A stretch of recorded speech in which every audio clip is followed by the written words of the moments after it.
KM रुग्णालयाच्या नामांतरावरून आता ठाकरेंच्या शिवसेनेकडून विरोध होत आहे। ठाकरेंच्या शिवसेनेच्या वतीने KM रुग्णालयाच्या डीन आहेत त्यांना थोड्याच वेळापूर्वी निवेदन देण्यात आलं आणि त्यानंतर उद्या देखील सह्यांची मोहीम हाती घेण्यात येणार आहे। या ठिकाणचे जे स्थानिक सर्व लालबाग परळमध्ये नगरसेवक आहेत त्यांच्या उपस्थितीत आणि आमदार अजय चौधरी यांच्या उपस्थितीत जे आहे ते आज डीन यांना निवेदन देण्यात आलेलं आहे। आपल्यासोबत स्थानिक नगरसेविका आहेत, आपण त्यांच्याशी पहिली बातचीत करणार आहोत। तुमच्या मतदारसंघामध्ये KM रुग्णालय येतं, परंतु KM रुग्णालयाचं नामांतरण करण्याविषयीचा आता सध्या वाद सुरू आहे। आज तुम्ही डीनची भेट घेतली सर्व पक्षाने, आज नक्की काय त्यांचं म्हणणं होतं, काय सांगाल त्याबद्दल? नाही, कसं आहे, मी इथली स्थानिक नगरसेविका आहे भारती पेडणेकर आणि आरोग्य समिती सदस्य आहे। हा प्रस्ताव आरोग्य समितीला लोढानी लेटरद्वारे अध्यक्षांना कळवला होता आणि तो समितीत प्रश्न मांडला गेला, ठराव मांडला गेल्यानंतर आम्ही त्याला विरोध दर्शवला की आम्हाला या नावाचा विरोध आहे किंवा नावाचा विरोध मांडण्यापेक्षा आमचं असं मत होतं की एवढे प्रश्न सगळे आवाजून समोर उभे आहेत, सेवा वाढवायला पाहिजेत। एवढी हालत बेकार आहे की लोकांना महिनाभर MRI काढायला, सोनोग्राफी करायला तारखा घ्याव्या लागत आहेत, बऱ्याचशा गैरसोयी होत आहेत। त्यातून पण ते बऱ्यापैकी होत आहे, पण मशीनी बिघडत आहेत, काय बिघडत आहेत, एवढं एका कॉटला 2-2 पेशंट आहेत। या सगळ्या सोयी सुधारायच्या सोडून नावं बदलण्याच्या पाठीमागे का लागलेत, हाच विषय एक माझा होता। आणि नावच तुम्हाला बदलायची असतील तर माझं एक असं मत आहे की KM समोर त्यांचं एक मोठी इमारत आहे, त्याला लोढा प्रिमो असं नाव आहे, त्यांनी ते नावं बदलावं पहिलं। या नावाच्या मागे का लागले तर म्हणजे आता कसं आहे, सत्तेचा गैरवापर होतो आहे। आम्ही जरी विरोध दाखवला तरी तो विरोध दाखवल्यानंतर अध्यक्षांनी तो प्रश्न प्रलंबित ठेवतो आहे असं सांगितलं, निकालात काढत नाही आहे, हा प्रश्न आम्ही प्रलंबित ठेवतो असं सांगितलं आहे। पण दुसऱ्या दिवशी पेपरला डिक्लेअर होतो आहे की जाहीर निकाल झाला आहे म्हणून, की आम्ही हे डिक्लेअर करतो आहे की नाव बदलतो आहे म्हणून। तर कसं आहे, या गोष्टींना ना थोडासा विरोध आमचा थोडा नाही, बऱ्यापैकी विरोध आहे। आता आम्ही आमच्या आमदारांसोबत आमची सगळे 5 नगरसेवक, स्थानिक 5 नगरसेवक, आम्ही संगीता रावत आपल्या डीन आहेत त्यांना भेटलो आहे, त्यांना साहेबांनी निवेदन दिलं आहे। आता याच्या पुढची भूमिका आमचं उद्या सह्यांची मोहीम असेल, मग 1 करोडच्या सह्याने आम्ही ती मोहीम सक्सेस करणार आहोत। त्याच्यानंतर ते डायरेक्ट मग आयुक्तांना भेटण्याचा येणार आहे की आमदार आयुक्त, आम्ही सगळे 5 नगरसेवकांना आयुक्तांना भेटू आणि पुढची ठरवू आम्ही काय करायचं आहे ते। पण लोढाने एवढी तर मगरुरी दाखवू नये माझ्या मते, की कसं आहे की हा स्थानिक लोकांसाठी बांधलेलं हे हॉस्पिटल आहे। राजे एडवर्क हे यांच्या स्मरणार्थ नाही, त्यांनी स्वतः ह्या हॉस्पिटलला देणगी दिलेली आहे 2025मध्ये 7 लाखाची। त्याची आता किंमत 1925मध्ये 7 लाखाची देणगी या हॉस्पिटलला त्यांनी दिलेली आहे। त्यांचं नाव, देणगीदाराचं नाव तुम्ही पुसण्याचा प्रयत्न करताय आणि आता या काळात त्याची किंमत 100 करोडच्या आसपास आहे। आणि एवढं तुम्ही हे आता कौशल्य देऊन, नाव देऊन तुम्ही स्वतःचं मार्जिन करताय, स्वतःचं सेल करताय, म्हणजे ह्या नावाने तुम्ही स्वतःला स्वतःचं सेल करताय। माझं तुम्ही तेच म्हणेन, हे स्वतःचं सेल करण्यासाठी सगळा घाट घातला आहे। आणि कुठल्याही गोष्टीचा, कुठलाही प्रस्ताव आम्ही जर सभागृहात आणला किंवा समितीत आणला तरी तो पारित करतात, ते मान्यच करायला बघत नाहीत, ऐकून घेत नाहीत। कुठल्याही प्रश्नावर त्यांची ऐकण्याची भूमिका नसते, ऐकलं न ऐकल्यासारखं करतात आणि तो स्वतःचा निर्णय जाहीर करतात। सचिन पडवळ देखील आपल्यासोबत आहेत। अनेक KM मधले प्रश्न जे आहेत ते तुम्ही आमदारांच्या माध्यमातून मार्गी लावत असतात, परंतु आता KMचा प्रस्ताव आल्यानंतर सर्वच तुम्ही विरोधात आहात। आज डीनला भेटलात, काय नक्की डीनशी बोलणं झालं आणि तुम्ही वारंवार उल्लेख करताय की लोढा जे आहेत ते मुंबई महानगरपालिकेमध्ये हस्तक्षेप करताय? आता तुम्हाला माहिती आहे, हे वर्ष एक KMचं शताब्दी वर्ष आहे। शताब्दी वर्षामध्ये लोकांच्या अपेक्षा KMकडून काय होत्या तर KMचे प्रलंबित प्रश्न मार्गी लागतील, KMमधली सेवा सुविधा सुधारेल। परंतु हे न करता लोढानी हे नामकरणाचा जो काय वाद ओढून ठेवलेला आहे आणि ह्या नामकरणाला आमचा विरोध आहे।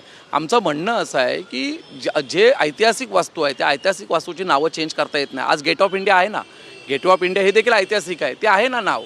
GPO आहे, जनरल पोस्ट ऑफिस, ही जी नवीन नावं आहेत ती ऐतिहासिक पार्श्वभूमी लाभलेली आहे। आणि लोढांच्या बाबतीत मी एवढंच सांगेन की लोढांचं फक्त अशा ठिकाणी नाव चेंज करतायत, पण ज्या ठिकाणी बिझनेसचा जेव्हा विषय असतो ते एक मुंबईमधले प्रतिशत विकासक आहेत, त्यांच्या ज्या 70% ज्या इमारती बांधलेल्या आहेत त्या इमारतीच्या 70 ते 80% नावं इंग्रजीमध्ये आहे। मी त्यासाठी एक उदाहरण देईन, अल्टमाउंट रोड या ठिकाणी अल्टमाउंट टॉवर म्हणून बिल्डिंग बांधलेली आहे लोढांनी आणि त्याला अल्टमाउंट टॉवर म्हणून नाव दिलं आहे। अल्टमाउंट कोण आहेत?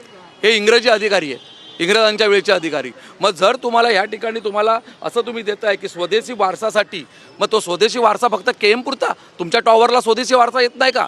जर त्या रोडचं नाव चेंज करून बडोदावाला लेन म्हणून करण्यात आलेलं आहे, ते न नाव लिहिता यांनी अल्टमाउंट टॉवर म्हणून केलेलं आहे, तर माझी त्यांना विनंती आहे केएमचं बारसं करण्यापेक्षा स्वतःची जी टॉवरची नावं दिलेली आहेत त्याची बारसी पहिली करा, त्याची जी पौराणिक नावं द्या. मग त्या ठिकाणी सीता सदन द्या, राम सदन द्या, भरत सदन द्या, अशी नावं द्या ना. त्यासाठी आम्ही तुम्हाला पाठिंबा देऊ.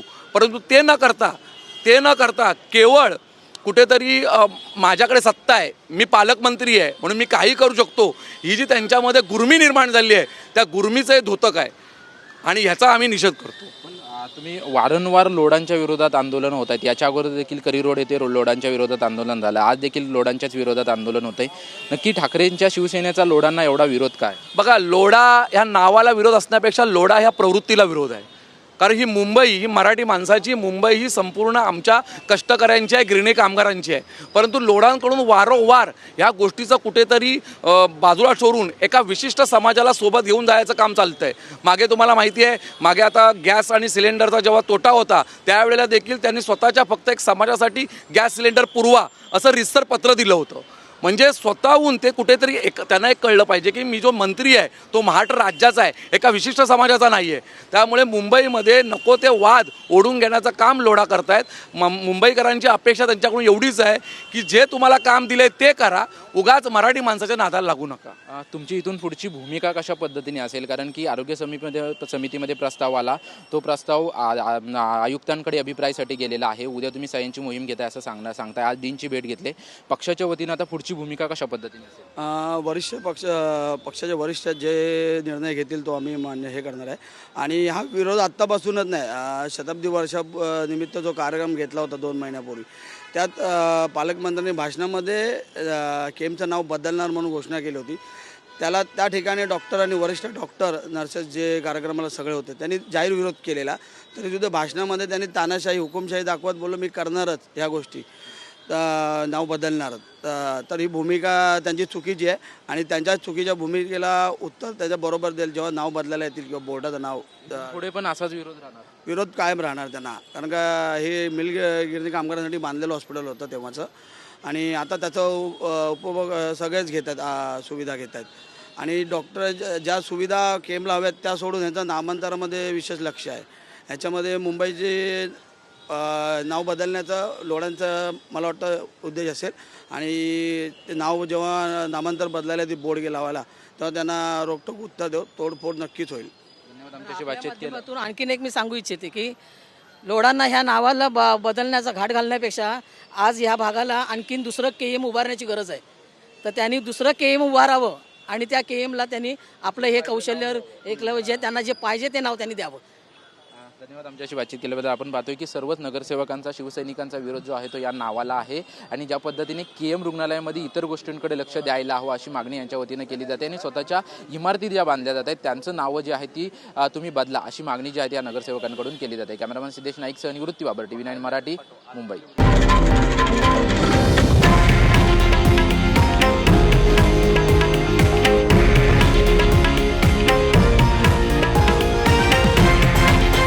हे आहे देशातील नंबर 1 न्यूज नेटवर्क आणि आपण पाहत आहात TV9 मराठी, एकमेव.